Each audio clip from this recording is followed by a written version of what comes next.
Hey guys, thanks for coming back. In another video, you would have seen this 221 Dreyfus locomotive come back to life.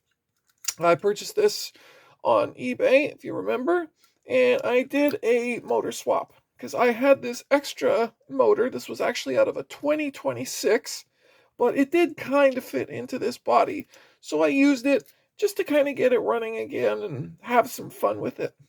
But as you can see, there's a few things that are different about it.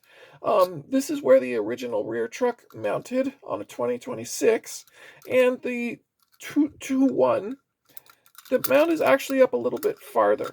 So I kind of had to make this little bracket thing bolted on in there. It didn't really work out too well. It's fallen off, causing some shorts. So what I'm going to do, since I already had some fun running this thing, I decided to give myself a bit of a challenge and use the original 221's motor. So this thing was a mess. If you remember, it had no center pickup plate. It just had this, whatever this is, in it. And it is absolutely filthy. Plate is filthy as well. So what I'm going to do today is I'm going to clean this up, get it all back together, and put this 221 all back. As the E-unit already is shot. There's nothing I can do about that because we're missing this whole lever system. Someone's tried to glue this thing down, so at best what I'm going to try to do is I will still use the E-unit either out of this, or I do have one, I believe, in my spare parts bin. Yes. So these are all functioning E-units. This one's all pretty much wired up anyways. There's the coil wire as well. So either way, I'll either drop this in or use the one from the 221. I haven't quite decided yet, but we're going to be dropping a new E-unit in it to replace this old one. So first, I'm going to have to unsolder it, the coil from the board down here. But before I even get into that, while my soldering iron heats up, I'm just going to wipe this down, get this bearing plate off of here, so I can really get into this and get it all cleaned up. I'm pretty positive I can get this thing back and running again. I will have to borrow some parts from the 226 motor, primarily this piece here. I hate disassembling a working motor, but, you know, I really want this 221 to go. And my kiddo, once he saw it, he absolutely loved it. And for that reason, I'll be keeping it. So I want to get it all back together to proper working order. Let's get that a little blowout there. That's good. And I mean, here's the armature that came with it. I'll be borrowing the armature out of the 221 as well, because this one, I don't know if you can see it well in the video, but it's got a groove worn in it now. And I can separate this E-unit. To do that, I'll just get my needle nose in here. Just pop it open. Everything will come out. And this E-unit does still have some good parts in it, like this drum. Keep that. The fingers in here are all still really good, so I'll hang on to those. Just open it up a little more. Like that.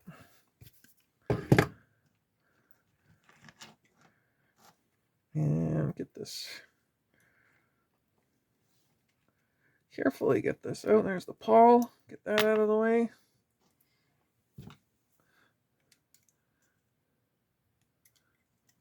A little bit rusted in place. The fingers themselves, this is a good time to take a look at them. Sometimes they've been run so much that the backs of them, this is where the contact is made onto that drum, kind of like this. And oftentimes, if it's been run enough, the high points of these fingers are very, very thin. They've been worn through. That's not so much the case with these ones. They're still in decent shape. So I can actually keep this part and reuse it when I'm rebuilding other E-units. But what I do need to do is get this wire off, because this is the one that's on the coil, and I need it to attach to the new old E-unit. So I will just unsolder the original coil wire, strip this insulation back, and I can connect those two again. So that's going to work out really, really well. That was easy. Okay, so there's my coil wire free. Let's get to cleaning. I am just going to get some penetrating oil and use it as kind of a degreaser. So just spray a little bit on here. That is a lot of grease and hair built up over the years. This side's not too bad, but I've already wiped it down. It looked just as bad as the other. So I've got this all sprayed down with penetrating oil, using it like a degreaser. So that's just kind of sitting in there right now and working its way through all of that old grease, like so. Let that sit and wipe off the areas that I can reach to get this chassis cleaned up and ready for some new fresh lubricant and some new parts. The frame itself is good. It's not missing anything. It's not warped or bent, but I do got to get that out. So out it comes. There we go. Very clever. So let's continue our cleaning job here. Okay, so I've got the old motor frame cleaned up. Got all of that hair and grease out of it. So we're starting off fairly fresh. So what I need to do now is I need to dismantle the old motor, because like I said, I want to get the armature out of it. I am going to use the plate from the old one, so I'm going to have to clean that one up too. Get these wires off of it as well. So what I'm going to do now is finish cleaning up the parts like this here, because as you can see, that's just covered in carbon. And then we're going to start to disassemble this one and start putting our parts back on our original motor.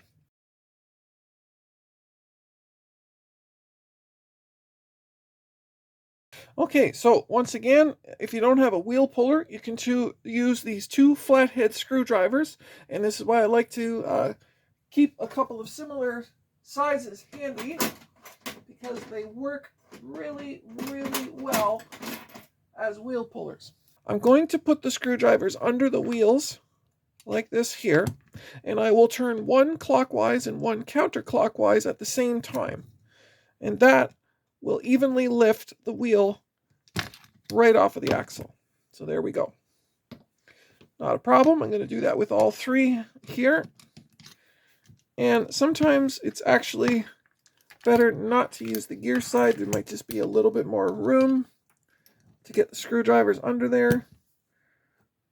But it doesn't take very much effort at all, and you won't bend the axle. So we'll just get these off. Just a neat little tip I thought I'd share with you guys there. Now we can clean up these axles, get the armature out of there, and start putting things back together proper.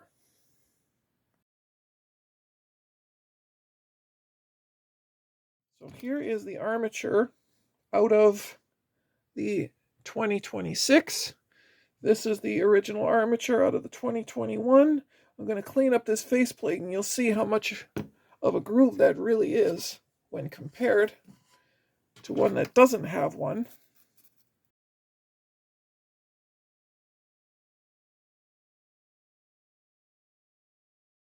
So now you can see the groove clearly worn into the original commutator plates.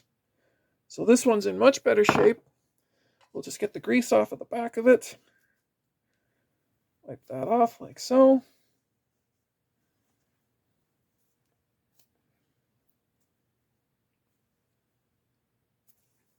and we will be good to start reassembling this.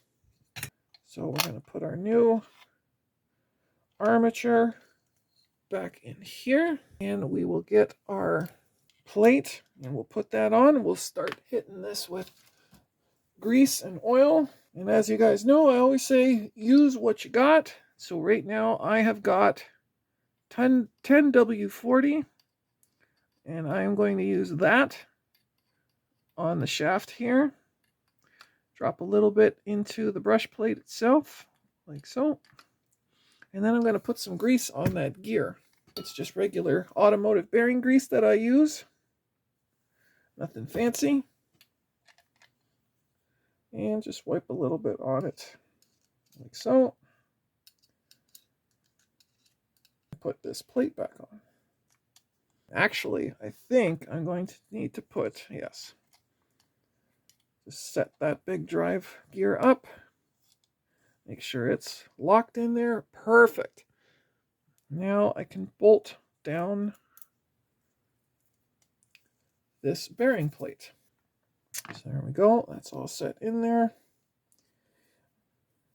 Back. So it's actually the wheels that are going to be holding all of these gears down. So I do need to get them on there and actually holding the armature in place as well. So what we're going to do is we're going to start dropping the wheels back in. And since it's the gear side that has the axles, we'll work on the gear side first. So we'll get this, put a little bit of grease down here on these gears. Get them all set up. There we go. I think I might do that with this piece too. Just hit the back of it with a little bit of oil, just to reduce the friction. Just a thin coat. I'm not going to use a whole lot. There we go. Snap that back into place. There we are. So now I can start dropping in my axles. Oh, but first, very important, while they're off, let's clean them off. Get any of that old grease off of these axles and then put some fresh new stuff on before we slide them in.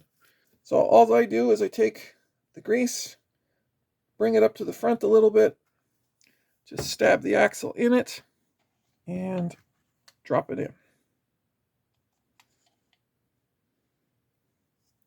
Make sure it lines up. And there we go. There's one.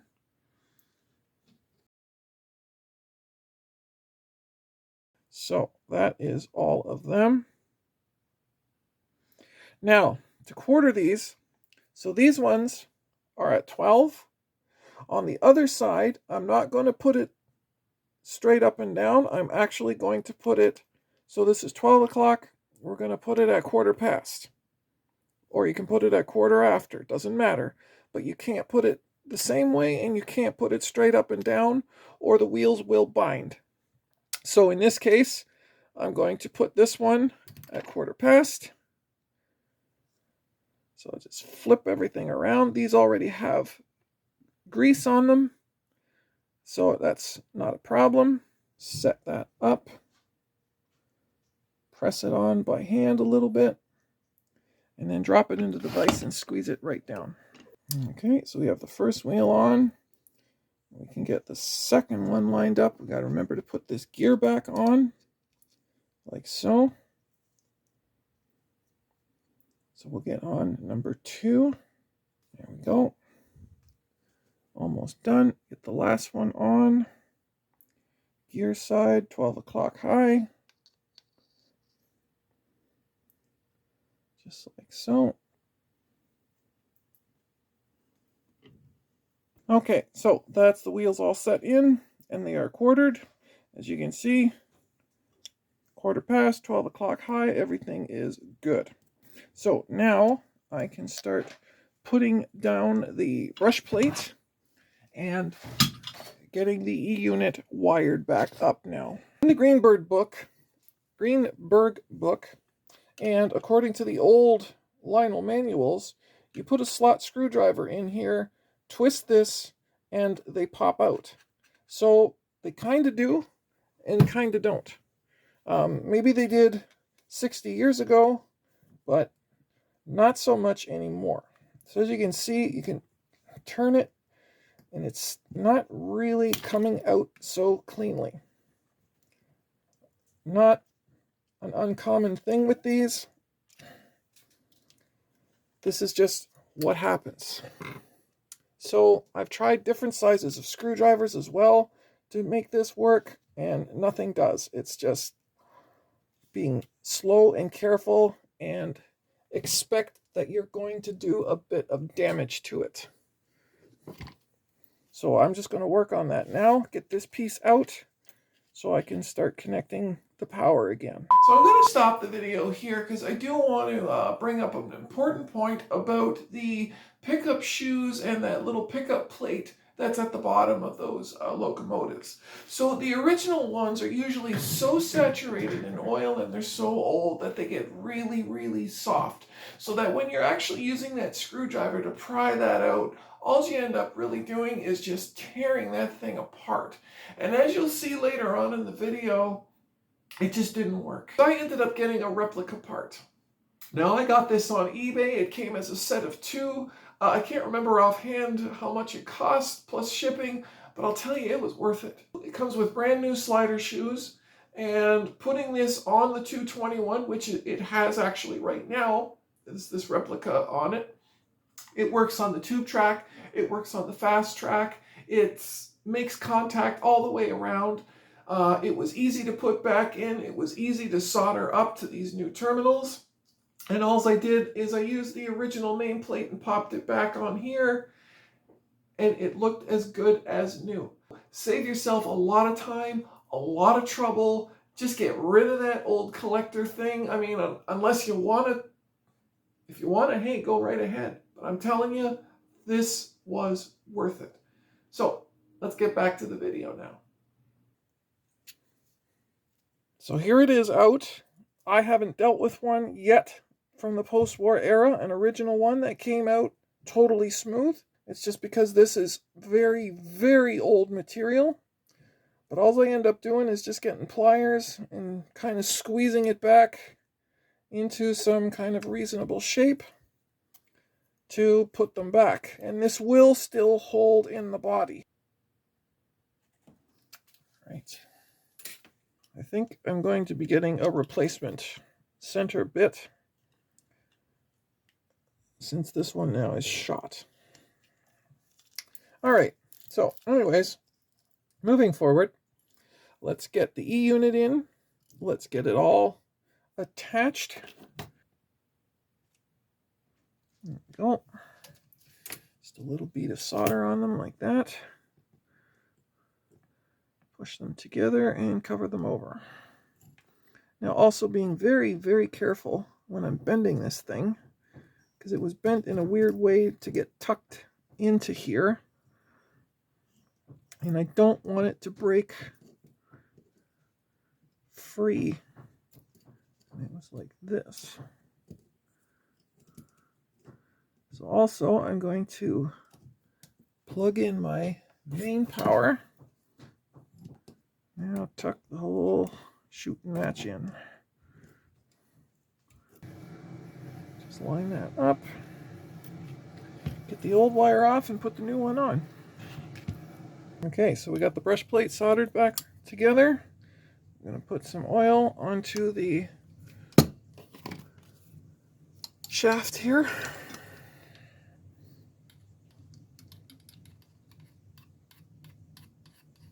Perfect. Drop our brushes in.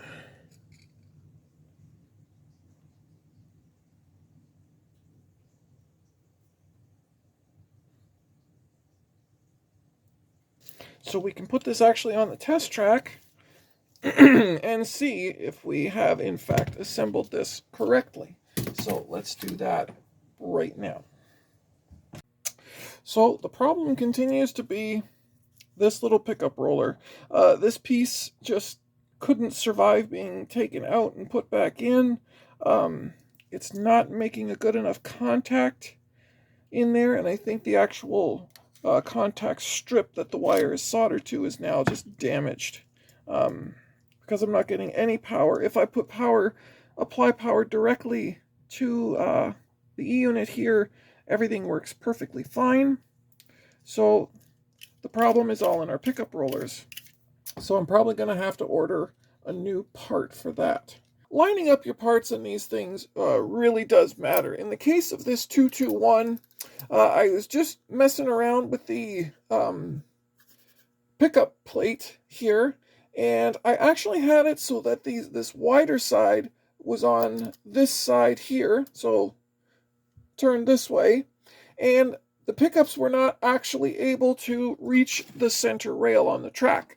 So I had to turn it around, and now everything is making a connection properly and runs fine. The next little bit I want to talk about with alignment is the eccentric crank.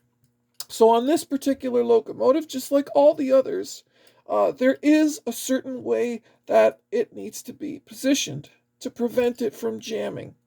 So I'm going to show you how I set these up first. So what I do is I only do one side at a time. So I set this one on, put the bolt in. So with the nut tightened down, I can give the wheel a spin, and we can see that the crank isn't jamming. It's moving quite freely. It's not going up too high. It's not going too far into one position or the other. So that side's good. So now we'll go on the other side. And I'm going to try to get this to jam, just to show you as an example. So that is this jamming. So this is not the position we want for the eccentric crank. So we'll take it off, and all you got to do is flip it the other way. And there it is. That is its position. Now it's unfortunately in the way that I can't put the bolt in, but that's all right.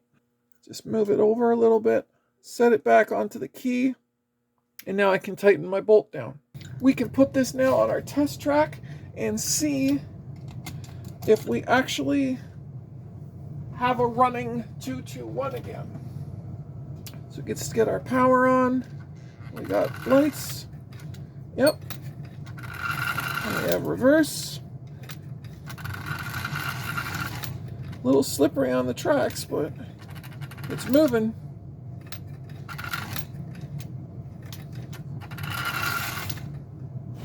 So the final verdict with the 221 is, even though that I do have the plate replaced and the pickups are attached, they are drawing power from the center rail and driving the locomotive. These shoes are just done. I tried to take some suggestions from the comments there and fill in. This one had a huge hole in it, so I filled that in with solder. It's not working. It's not working that well.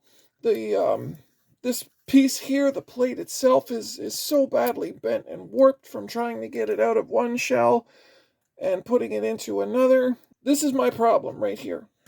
So until I get my new replacement part, I'm just going to have to put this one in the garage for a while, and then we will try again with a new reproduction replacement pickup plate here.